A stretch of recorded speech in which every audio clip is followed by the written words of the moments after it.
Good morning. So we're finding it more and more difficult to find parking spaces with animals in the inlands of Spain because of the pine processionary caterpillars. If you haven't heard of these, they're pretty fatal for dogs. So they basically make their cocoons up in the pine forests, and if you know Spain, it is absolutely covered in pine forests. So between sort of February to April time, they make their cocoon in the trees and they all come down. And I heard about these and I was kind of like, okay, keep a lookout for these caterpillars, how harmless can they be? But these things are everywhere, absolutely everywhere. I mean, once you see them, you can't stop seeing them. These things cover the place. And they have about 500,000 spines, which are all poisonous. And if your dog or your cat goes up to these things, sniffing them, they can release their spines and they inhale these spikes, and it causes their respiratory system to close up and they basically choke to death. So yeah, very fatal for animals.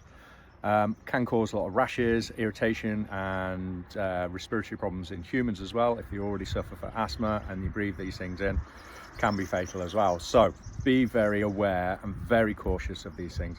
So for us, finding park ups away from the coast is proving quite difficult. We literally are surrounded by pine forests. So yeah, here we are. This is our park up here, and you can see we are completely surrounded by pine forests, but our immediate area is pretty clear. They don't tend to wander too far from the trees, but still you want to be careful because look, there we go. Look at all those there. You see all these white dots? These are the caterpillars. So how tiny they are. You really would not see those. And if you've seen them in all this, well, you wouldn't see them in all that. Your dog goes in there sniffing. The dogs are very inquisitive of this.